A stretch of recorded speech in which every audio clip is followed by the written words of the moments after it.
I've got to talk about the Rugby World Cup first. Hey? Plug Wales Online's Welsh Rugby podcast. Don't make him laugh, whatever you do. Yeah, please, not when I'm talking about rugby. This is the Blood Red podcast from the Liverpool Echo. Hello everybody, it's the Blood Red podcast. It's Sean Bradbury. It's Monday and the curtain has very much been raised ahead of the new campaign. Sadly, the Reds were once again defeated by Man City on penalties in a domestic cup showdown, but there's plenty to discuss about a very lively encounter and many, many positives to take from the performance. And believe it or not, we've even had a transfer today, the third incoming of the summer. So we will get onto all that and I'll introduce the guys soon. But before we begin, a very quick message. Our sister title, Wales Online, is relaunching their Welsh Rugby podcast just in time for the Rugby World Cup, which takes place in Japan next month. So if rugby is your thing, please do get involved. They'll be discussing all aspects of the World Cup and touching on every team taking part. You can search for their pod on iTunes or wherever you get your podcasts. Right, Ian Doyle, you into rugby? Rugby league, proper sport. None of this rugby union nonsense. Yeah? Yeah. St Helens born and bred. You didn't expect me to say anything else, did you? Well, you haven't got a clue what you're talking about. You might not like it. But, okay, that's one. Gorsty, Paul Gorst is here. You into rugby? Not as much as Doyle, you know. If I had to choose, it would be league, but I'm not exactly a fully paid up member of the league club, if I'm honest. That's 2-0 for League, Theo Squires. I'm Southern, so I'm Union. I'm bred in Twickenham, actually. You could see the stadium pretty much from our house. Moved away when I was like 4, so no memories of anything. Johnny Wilkinson dropkick from Twickenham. I did actually do a bit of work for Preston Grasshoppers briefly in my uni days. Well, there you have it. Our rugby histories have been explored. We'll move on from rugby and we'll move on to football, which obviously we're all here for. Gorsty, we'll start with you on this. In the last hour or so, bit of confirmation of a done deal for the Reds? Yes, Adrian, Simon Mignolet leaves and Adrian comes in and it's... one in, one out, isn't it? I think it's a fairly sensible signing. Experienced goalkeeper. He's been at West Ham for 6 years. Hasn't always been first choice, but I think he's still made around about 150 appearances in the Premier League. So plenty of experience. Coming in on a free transfer, Liverpool haven't had to dip into a transfer budget that's been virtually non-existent this summer. And as I say, I think it's a sensible move. Disappointed a little bit to see Sam Mignolet go. Uber professional. Held himself in high regard from everyone at Liverpool. I know his dedication to his craft and his professionalism has really impressed people behind the scenes at Liverpool over the last 18 months or so since he lost his place to Loris Karius initially. So a bit sad to see him go, but I think Adrian is a reasonable enough replacement for him. Dolly, you had the story last night that Mignolet was off. He's gone back to Belgium, and that the Reds were looking to bring in a replacement immediately, which they've done. Wrapped that up pretty quickly. But what do you make of this? Is it a bit of a surprise that Mignolet has left? There did seem to be a suggestion earlier in the summer that they were going to try and hang on to him. I think that, it's a little bit like the Lucas situation with Liverpool the other year. They didn't really want to let him go, but because the player had been there that long and he'd been such a good servant, that the offer came in that was considered reasonable to allow him to go, and Liverpool just said, sent him on with his best wishes, and I think that's exactly what they've done with Mignolet here. He left on very good terms with the club. I mean, ideally they'd have kept him because Jurgen Klopp's spoken, many times over the past season about Mignolet's professionalism at being number 2 to Alisson Becker. But look, from his point of view, he's 31 years of age. He wants first choice football. He wants to safeguard his place in the Belgian national squad at least.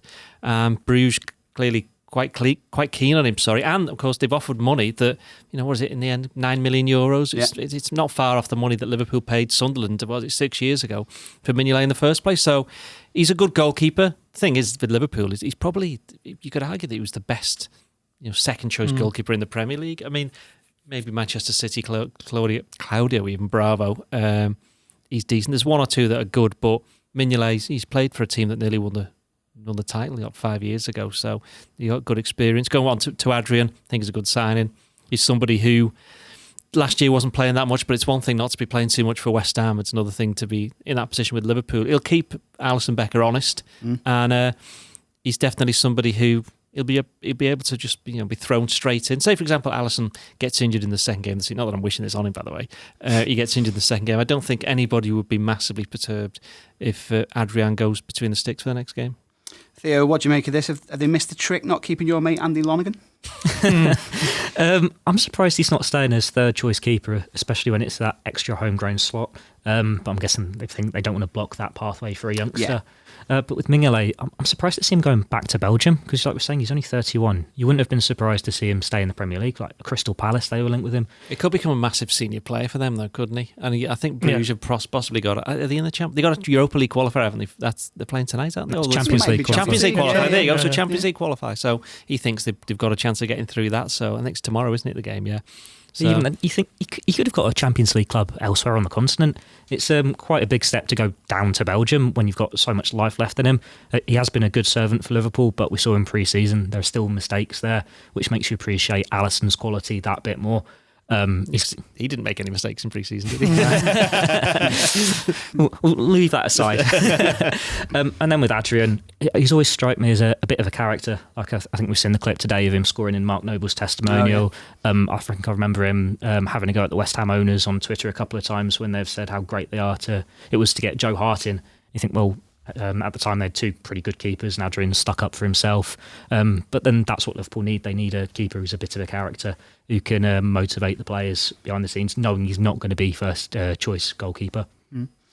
Well, we wish Mignolet well, of course. Been a great servant to the Reds, as the guys have said, and did a good job last season, even if it was just in training for most part of it, but he was a big part of the squad.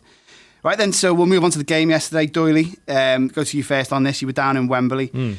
What a match! What a way to start the season. I mean, normally you don't get a game like that in the Community Shield, and it could easily have been another 4-3. It was a good one. Well, did anybody expect anything different between Liverpool and Man City? Certainly when you saw the teams. I was surprised by how strong Liverpool's team was, to be honest. And the interesting thing about that is, which we'll touch on in a bit, is you looked at the bench and immediately we were saying, where's Ryan Brewster, where's Harry Wilson? Sadio Mane's not there, obviously, and James Milner was absent through a precaution because he had a bit of a muscle strain. So there's four players who've been featured heavily either in the summer or last season in Mane's case. And Man City, they were strong as well. Although there was no Aguero, but he's only just come back from the Copa America in the same way that Firmino and Alisson did. So yeah, the game itself, from the first couple of minutes, it was like, oh, here we go. This is no friendly. They're just both going for it. Liverpool, I thought, defensively in the first 20-25 minutes were just the same as they've been all summer, just not quite there, not quite reacting quick enough, a little bit disorganised. The midfield didn't help as much. You saw Fabinho didn't do particularly well, didn't get to the high standards that he'd had towards the end of last season, so second half of last season, but he played himself back into the game and Liverpool played themselves back into the game. And after Sterling's goal, City had one or two chances, but as you mentioned, it could have been, if Liverpool had won 3 or 4-1 on the strength of the second half performance, which was, I think, was excellent. Oh, yeah. No one could have complained. City couldn't have said, oh, well, a bit unlucky. I mean, there was the Sterling chance where he was clean through and seemed to forget that there are actually other players on the pitch. He does that from time to time. So, Alisson just picked the ball up. And even that was controversial because I think it was Origi was down, wasn't he? And Liverpool were kind of not so much waiting for the ball to go out of play, but there was that kind of confusion over what was happening. And it just allowed City to go through. But, Salah could have had about 5 goals himself. I wouldn't be too worried about the way he played. I had somebody on Twitter during the game declared that I won't use the word that they used, but declared he did not play particularly well. He summed it up in one word, but it was like, what planet is this person on? I thought Salah was very, very good, and he looked like somebody who had just the 3 weeks off because he was sharp, the same way Firmino was as well. Gorsty, what was your take on it? I mean, we've seen so many encounters, particularly last season between Liverpool and City, that have been riddled with tension, and they're enjoyable to watch obviously because of the high technical quality, but they're not an open game like that yesterday. But also a hallmark of Liverpool and City games recently been decided by the finest of margins, and once again that was the case. Once again the Liverpool get so close to scoring against Manchester City before it's taken off the goal line. Incredible piece of defending from Kyle Walker. Looked for the world, didn't it, that Liverpool were going to take the lead. And then he's just hooked it clear with an acrobatic overhead, which you don't often see on the goal line. I thought first half City probably shaded it. There was certainly more menacing going forward. Liverpool had a couple of decent chances with Salah, didn't he? And I thought Firmino looked sharp actually. But second half Liverpool absolutely battered them and deserved it. It didn't deserve to draw it and then go into the penalties and lose that way. And I wasn't that disappointed that Liverpool didn't win it because I thought it was all about the performance more than the results, even though there was a shiny shield up for grabs. But just sick of seeing Manchester City win everything, to be honest. I think Liverpool deserved to win that, and it's a shame they didn't. But bodes well for the season, because reports of Liverpool's demise have been greatly exaggerated, judging from that second half performance. They might not be getting in a raft of big names and big money signings, but do they really need to when they match City stride for stride like they did, particularly in the second half? No lingering concerns for me after that second half display. In the old days, they'd assured that. When I was growing up, it would have been because people didn't regard it as a massive, and I think if that had happened, I think people would have gone sound. It was that second a half. great way to start the season. It would have been the traditional curtain raiser. Yeah, indeed. Theo, what was your take by the final whistle? I mean, at the end of the 90 before the pens kicked in, I think that's a fair point by Dory there, that, both sides had given it their all. If that had been shared, no one could have complained. But did it feel like Liverpool lost that game, or is there a lot of heart they can take from it? I find it very encouraging, because it doesn't feel like a defeat. It feels like they did draw a game that you wouldn't have had any complaints on if they'd won it comfortably. It was a very good performance from the players, and what was most telling is the strength of depth, as Doyle mentioned earlier. And when Liverpool were up in the ante in the second half, the substitutes coming on, like Lallana, Shaqiri, Oxlade-Chamberlain, Keita, they all contributed, they all made a difference. And when we've spent this summer worrying about Liverpool's strength and depth, whether they needed another attacking player, the fact that they can throw those 4 players on and they can make an impact against one of the best teams in the country is an encouraging sign for the rest of the season. And it was also looking at the players that weren't playing. So Mane, well, he goes straight into that starting 11. But you look at the Man City ones, Fernandinho, he's a bit older now, isn't he? So Rodri's been signed as the replacement there. You can argue that Bravo is probably the best player on the pitch. So if you had Ederson starting, it doesn't really make any impact on that result. And then Aguero, well, Jesus might be the first choice striker now. Maybe that is a change in the times there. So you say, well, if Mane starts, Liverpool probably win that game. And that's another promising sign for the season ahead.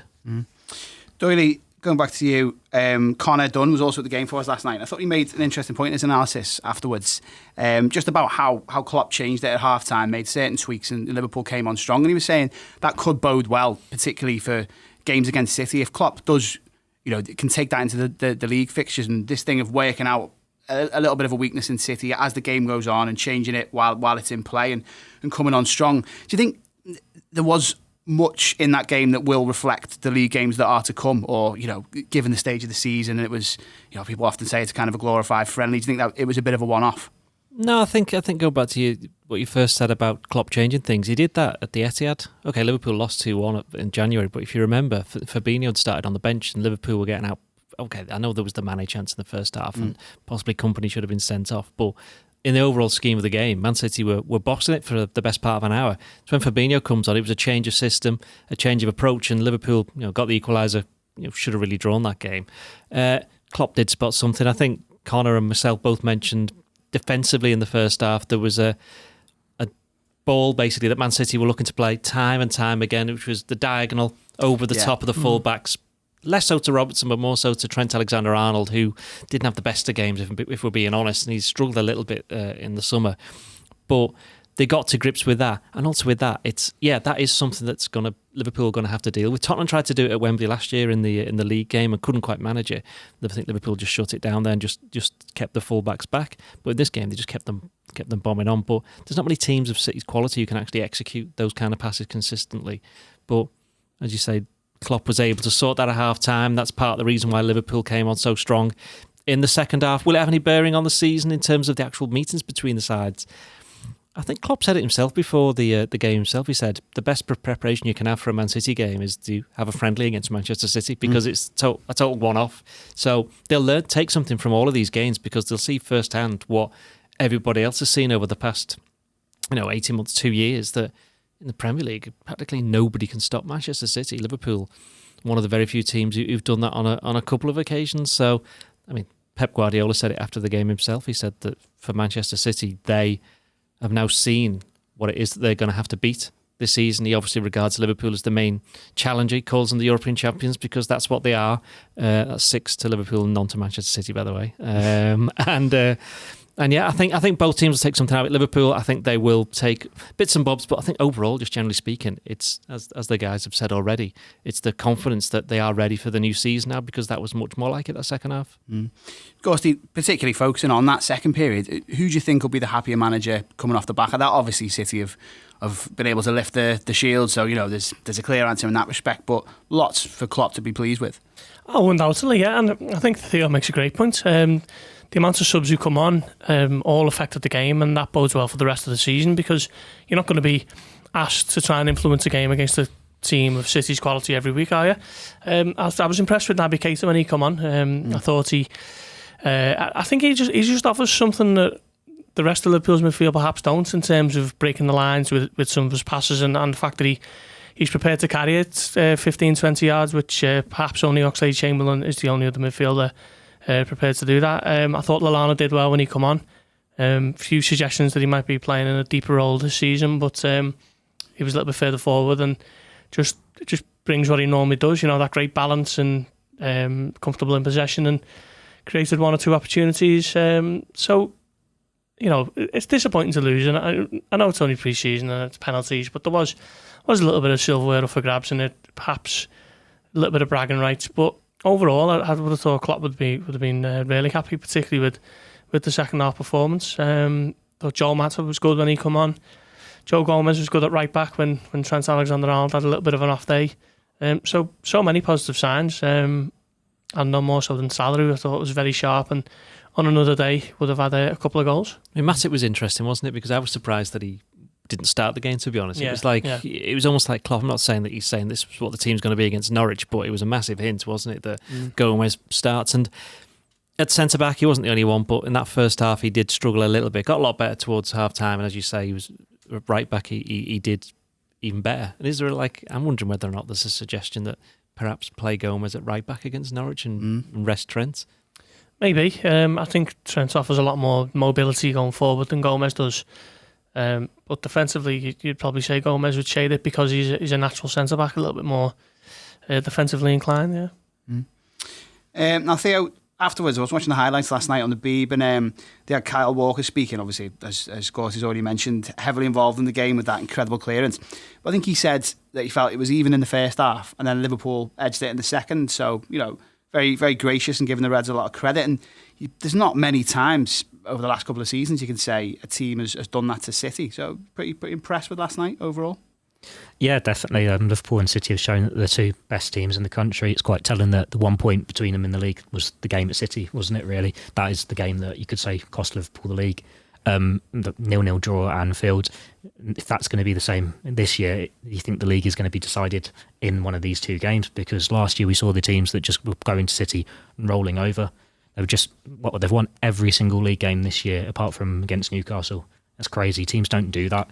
So if Manchester City can keep that run going, it's going to have to be up to Liverpool to keep that standard as well. Doyle, just touching on Klopp and Guardiola now, there was a little bit of a spat on the touchline involving the pair of them yesterday, but then, all friends afterwards. We talked on a lot of pods about Liverpool and City and what kind of depth and extent there really is to this rivalry, but if you keep on getting games like this between the two teams, where do you think this stands now in terms of rivalries Liverpool have had? Is it developing into a pretty full-blown one? It's a full-blown one in terms of the fans, I reckon. I think they don't. I don't think they get on so well as they used to do. There was never used to be historically any major gripes between them. On the pitch, it was interesting because I thought City lost the rag quite a lot during the game. I think Liverpool less so. I know we've all seen the clip of Henderson going up to Guardiola and having a word or two, and Klopp having to pull him away. But Guardiola, he got booked. That's right. The first person to be. It's not the first manager to be booked. It's the first one to be shown a yellow card because they have to show it now, don't they? Yeah. So he's the first one who got that because he wasn't happy with Gomez's tackle on David Silva, even though it was a perfectly good tackle. There was one or two other bits in that first half where City started, losing the rag a little bit. I think City obviously see Liverpool as the main challengers, as we've said from what Guardiola said after the game, and said then about Kyle Walker. Oh, by the way, was Kyle Walker's hair gone? Just gone. Was it gone? Does anybody know where it's gone? Couldn't tell you. Anyway. He's a bit like a mini Guardiola, isn't he? Yeah, well, I said that. Yeah, he looked a little bit like him. But what was the question again? Sorry. Just about the rivalry. Oh, the rivalry. Yeah, I think it's going to be one of those, isn't it? I mean, it's a rivalry built on respect rather than anything else. I mean, you look at Liverpool against the traditional rivals of Everton and Manchester United. That is partially respect, but also partially historic, and with United possibly not liking them all that much. With Chelsea, that's a little bit like the City one, in the sense that the Chelsea one came around in the sense because Chelsea suddenly started becoming successful. Otherwise, why would you have much of a rivalry between the two clubs?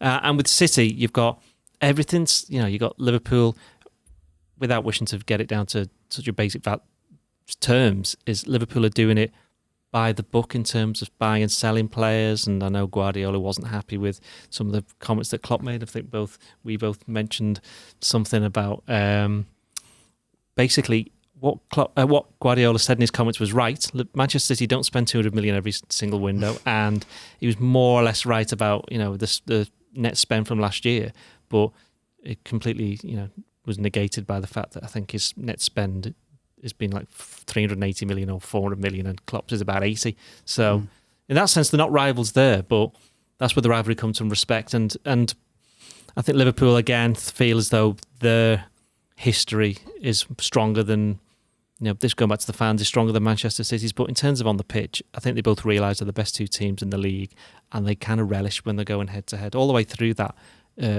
Championship challenge, the run in last season. There was none of the mind games, was there? They were both just saying, they're a really good team. We'll see what they do. We're a really good team. We'll see what we do.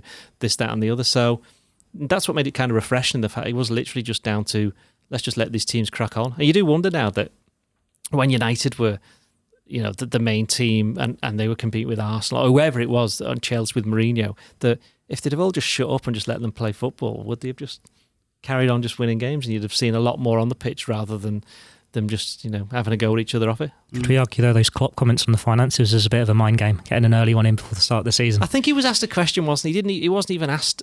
He was asked to justify his own spending, just basically because I know when I was out in America, I asked him a similar question, and he did say, "Look, we can't do what some of a very select few of the clubs do," and that's just stating a fact. Yeah, Liverpool don't have the resources of Man City and PSG, who are bankrolled essentially by countries almost. And then you've got the historic ones like Barcelona and Real Madrid, who the setup in Spain is so weighted towards them in terms of the finances, and the fact that the respective regions of Spain are massively behind those particular clubs, and they don't want to hamper them in the way that, I'm not saying Liverpool get hampered by the region here, but there's Liverpool and Everton, there's Man United and Man City. No one's doing favours for each other in those particular cities. They have to be fair. But I think in Barcelona, Real Madrid, they literally, Barcelona is more than a club. It's like it's a way of life. It's a symbol of an entire region. So I don't think Liverpool's so much that, but that's why they don't have quite the same money. I mean, they've still got loads of money in terms of being able to spend, 75 million on Van Dijk and 65 million on Alisson, and I know that they sold Coutinho for 142 million, so there is money there that they spend, and they get more money by being more successful, and they're getting more successful by buying these players and using them in the right way. So no one should be surprised when Liverpool spend big money on certain players. Not this season though. Next year perhaps. Gorst, if you're United, Chelsea, Spurs, or whoever, even the other big clubs of Europe looking on at that, Liverpool and City maybe 70-80% tuned up for the new season, but they just, both sides looked electric. It looks once again like it's going to be those two going at it for the title, and maybe in Europe as well. It does, yeah. And I wrote a piece on Saturday saying that maybe Liverpool might find some support beyond their own fans for this one, because City was just so comfortably ahead of everyone except Liverpool, weren't they? That maybe if Liverpool can, find a little weakness here and there and show City in a vulnerable state, then maybe it just offers a bit of slight hope to the rest of the top six who were hoping to try and improve on last season. Liverpool and City are just comfortably the best two teams around, aren't they? And it's looking like it's going to be a two-horse race again. Where that leaves the rest of them, that's basically going to be part of the shake-up. So it's tough one because City swept all before them, didn't they? They won the Premier League by a point, but in the FA Cup final it was an absolute farce. Chelsea were unlucky actually with the whole penalty shootout Kepa thing in the Carabao Cup final, but you can put all that aside and say that City won every domestic trophy available to them last season, so they're going to take some stopping, and it's looking at the moment like Liverpool are going to be the only ones who can do that. What did you make there of that that second half, the bold approach that Liverpool took, and obviously they didn't win the game, but it felt like a fight back, a recovery. We were in the office last night trying to find the right words to put on some of our stories, because it was, whilst they didn't win the cup, it was heartening. Do you think other teams, given that this is right ahead of the Premier League campaign kicking off, other teams can look at that and go, you know what, we can have a little go at City, and that kind of aura that surrounded them for the last couple of seasons might fade a little bit? I think when you look at the other teams like transfer business, that's what they want to do. They can't just roll over to these sides. Like you've seen West Ham players. I think Declan Rice has come out and saying West Ham want to qualify for Europe this season. We've all seen Everton having a really good transfer window. They'll be aiming for Europe. And then you're looking at the teams like United, Chelsea. They could be in for a difficult summer. So if you've got these lower clubs that want to break into Europe, they're going to have to go to the top teams and be able to take points off them. They're going to have to put up a fight. And it could be a change in the times in the Premier League. And with City as well, whilst Jurgen Klopp's very happy with his squad and he says they deserve another year together, it's not the case with Man City. They've got a few ageing players there, and it is a bit of who's going to be up front, who's going to be the holding midfielder. So there's a bit of a transitional period there. And it could be the time where teams are able to take advantage of them. Doyle, we touched on the impact of the subs already a little bit, but did that second half and all the changes that were made and the guys who came on and all played well, I think pretty much to a man, does that speak to some of the concerns around the transfer window so far? I mean, I think most Liverpool fans are very happy with the first team that can match anyone, as we've seen. It could on their day Liverpool can beat City, they can beat anyone in Europe, but squad depth was the issue. But everyone's made a good case for themselves there to get more game time. True, but you also bear in mind that nobody was injured apart from Milner, and we mentioned Mane before, he wasn't there, but they're going to get injuries during the course of the season, and it is still, say, one of Firmino. Well, in fact, we had a little glimpse of that, didn't we? Because obviously Origi played on the left. It's not his chosen position. I thought he did okay, but he's no Mane. Let's put it that way. I think if Mane plays in that game, possibly Liverpool win. But yeah, it's probably not as weak as people as the doommongers are saying, but I think a lot of fans are probably correct in saying perhaps there's at least one more they could bring in between now and the transfer window on Thursday. Which position for you would that be in? Personally, I'd want to see another forward. Somebody versatile forward across the front three who could give one of the other three a break, because that's going to have to come in the next couple of weeks, because they can't just play forever, especially with such a hectic schedule that Liverpool have got this season before Christmas. But other than that, you could probably argue that it is a deputy for Mane, somebody who can play on the left, because you've got the Harry Wilson situation as well, haven't you? Because he wasn't on the bench, as we mentioned. What's going to happen to him? If you're him, what are you thinking now? Do I actually want to stick around? Because the Community Shield is not considered. It's not I wouldn't say it's a proper game. You know what I mean? It's not a Premier League game. It's not one of the big trophies. It was a chance perhaps for one or two of the fringier players to actually get a chance. He didn't even get on the bench because Liverpool went. I think Jurgen Klopp just thought, I haven't had all the players together for much of this summer. I'm going to use this as an extra game. And you saw that in the second half that everything came together. So if you're Wilson, you're thinking, well, hang on, do I want to stick around or not? He's got a decision to make, but only if somebody comes in with a bid of about 20-25 million. Based on what we've seen then yesterday, Gorsty, and I guess across pre-season, if there was to be one position that was strengthened for Liverpool now, where would it be for you? A toss-up between another left-back and another versatile frontman, as Doyle suggests. I've no idea who Liverpool could get in terms of someone who's of sufficient quality, but and this probably applies to both positions, someone of sufficient quality to come in and perform to the standard that Liverpool are at the moment, and someone who's going to be happy twiddling his thumbs on the bench for most of the season, because, let's face it, Andy Robertson and Sadio Mane have struck up such a understanding down that left-hand side. If one or both are out, then Liverpool will have a bit of a problem. So it's a difficult one. Players these days, as we all know, don't come cheap. So anyone who's probably capable of playing for the club with ambitions as lofty as Liverpool have right now is going to be 40 million minimum. At a time when they're not really spending the money. So it's the only way I could see that possibly happening is if, as Doyle mentions, to do sell Harry Wilson for the 25 million that they'd like for him, and then just immediately reinvest that. But then you're looking at whether Liverpool are going to spring into action for someone who've been scouting as thoroughly as they have for all the other players over the last 18 months that they've called spot on. Because if you run around like supermarket sweep in the final hours of the window and you don't get the right man, sometimes it can prove to be a counterproductive move. Theo, Liverpool going toe-to-toe with City yesterday, giving a good account of themselves. Has that changed your perceptions of what may or may not have been needed at the end of the window? No, I agree with these two here. I think there's still the need for another forward in that team, just to have that bit more quality there. But that's because we've been saying Oxlade-Chamberlain's a central midfielder. I suppose he could be that option for Mane, cutting in off the left. But at the same time, he's just playing catch-up, isn't he? So it's a big ask for him to go in and be an effective forward straight away. And you always, I think, if you get a quality forward who can come in, you can get a lift in training from the players. You get that extra 5% more. There's that extra competition there. Mane's going to have to up his game to make sure he keeps his place ahead of him. With the left-back situation, I think there's enough there. We were looking at the bench yesterday thinking, well, if there's a defensive injury there, it's a bit of a reshuffle. But James Milner can play on both flanks. Joe Gomez can play on both flanks. It's a sort of position where you can get by. But the forwards, like Liverpool have got into the position where they are because they've made the defence so strong. The defence is now fine. To get that extra few points that will be a difference in a title race, you need the attacking player who can make that impact off the bench.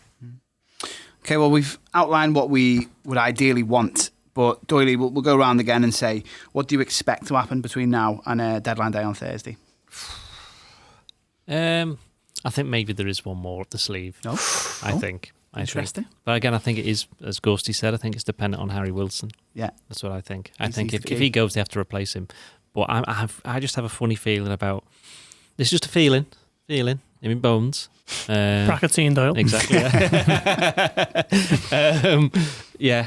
A versatile left-sided player. Not somebody who's just like a left back or left winger. Somebody who can kind of do them both. Not a left wing back like Alberto Moreno, because he was kind of caught between the two, wasn't he? He never knew, in terms of a footballer, what he actually was.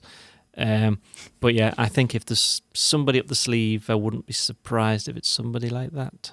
Interesting. Gorsty, do you have a feeling? Are the brackets coming out? No, I don't have the same feeling as Doyle. I don't think there'll be any significant business between now and Thursday evening, as Doyle says about Harry Wilson. But then that, if they do sell him and they don't bring anyone in, I think that'd be really foolish. If they do sell him, then it's a case of who they're going to replace him with. I just can't see anything significant happening.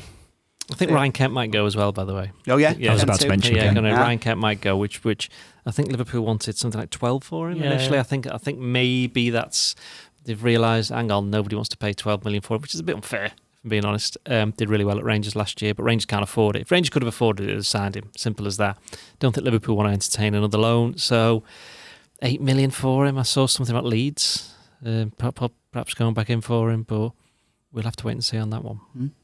Theo, final word to you. What are you expecting? I'm not expecting much to happen at all. Whilst we're talking about Wilson and Kent, you don't need to replace them because they weren't in the squad last year. They're just extra players in the summer who are fighting to get in. You're probably going to see a few departures. But I think with the quotes we saw from Jurgen Klopp at the weekend before the game that we did a piece on, he was quite bullish, wasn't he, about the criticism he'd been faced about Liverpool's quiet summer. And he was talking about how he's always said they weren't going to spend money. So I think with how they played in pre-season, trying Gini on the wing, trying Oxlade-Chamberlain on the wing, there's that growing realisation there that those are going to have to be the options. And he said before that their answers are going to have to come from internally, from within the squad. You've also got someone like Yasser Larouci who can play all the way up the wing. So there are options there, and I think Klopp's beginning to lean towards that stance going into the season. Last point then, Doyley. Wednesday night before deadline day itself, we've got the EFL Trophy. You'll be there for the Echo. What are you expecting? I haven't got a clue, to be honest. Oldham, isn't it? I've been to Oldham a few times. I saw Liverpool draw 2-2. Sorry, I saw Liverpool lose 3-2 to Oldham. And I also saw Everton draw 2-2. That was in the same FA Cup run for Oldham. Did they then beat them in the replay, or I dreamt that? Did Oldham beat Everton? Oldham? I don't think they did they? I don't think they did. I'm getting 2012? confused. Yeah, I think... Haven't they beaten both? How could they have done? Hang on. Because they beat us, didn't they, when Matt Smith was up front. Yeah, that was the 3-2 game, yeah. Wasn't there? I'm sure there was talk they'd beaten Everton as well.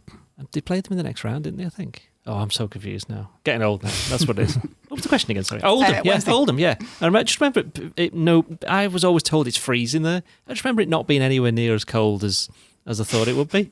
You asked me what I was expecting. Yeah, I'm Yeah, expecting no, it to be. that's I'm fine. expecting It's it's an possibly answer. going to be a little bit cold. It's the under-23s, isn't it? I mean, this is the first hit out for them this season. I think certainly a competitive one, as far as I'm aware. It'd just be interesting to see how Liverpool approach it, because they didn't enter it, didn't they, for the first couple of seasons, and there wasn't really ever any kind of suggesting they wanted to do it. And I think they just looked at everybody else, like Chelsea and Everton, and they've put teams in and they've kind of done okay. You know, some of them.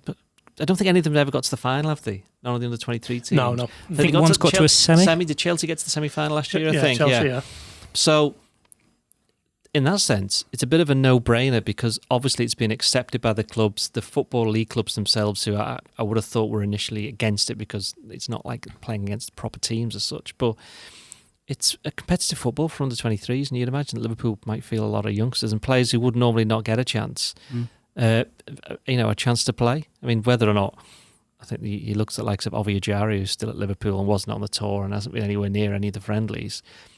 If he doesn't leave, because I know Reading are interested in him, but Liverpool again, they don't want to do another loan. They want to sell and get a good price for him. That's a chance for him to play, and also a bit of a shop window for some of the under-23s as well. I think what it does do is give the young players a chance to play against more senior professionals. They're not playing in the Premier League 2 against players who are in the exact same boat of just looking to catch the eye and maybe get a first team shot in the cup competitions. This is like going to be real competitive football with a trophy at the end of it. So I think it can only be a good thing for Liverpool's young stars, of which they seem to have plenty at the moment, don't they? Like the old Central League, if anyone remembers that. Yeah. It will be interesting to see how they approach it, because there's always that confusion. Is it a 21s team? Is it a 23s team? Yeah. But that's because it's neither. What is it, by the way? You have to play a certain amount of under-21s players, but you're allowed to play a few senior players as well, or players who have made like more than 50 first-team appearances. So I remember Stoke City, they've played like Peter Crouch in this competition. They've played Bojan in this competition. You do get senior players in this, and whilst I'm not saying that Liverpool will blood any of the senior stars in it, maybe Brewster might get a run out. Maybe if Harry Wilson's staying, he might get a run out. You just don't know. But then if you're Harry Wilson, you don't want to be playing it. Yeah, you don't. But Liverpool got so many talents at different ages, don't they? So they've got quite a few like 18, 19-year-olds, but then they've got the 16 and 17-year-olds. You imagine, does Harvey Elliott get a run out in this one? Larouci, Van den Berg. So Hoover, or however. There could be quite a few names out. My keyboard. But then it might just be a reserve competition they don't care about. Well, we shall see, and we will have plenty of coverage. It will be live on that, and then we'll obviously have plenty from Doyle after the final whistle. Maybe a few clues about who will be staying, who will be going. And then, of course, Thursday, transfer deadline day, will be live all day. We'll have all the latest, and we'll look to record our next Blood Red, probably a touch earlier, so maybe Thursday, maybe that'll come to you Friday, in plenty of time for Norwich anyway, which is the next big one. So we shall be back later in the week. Thank you very much.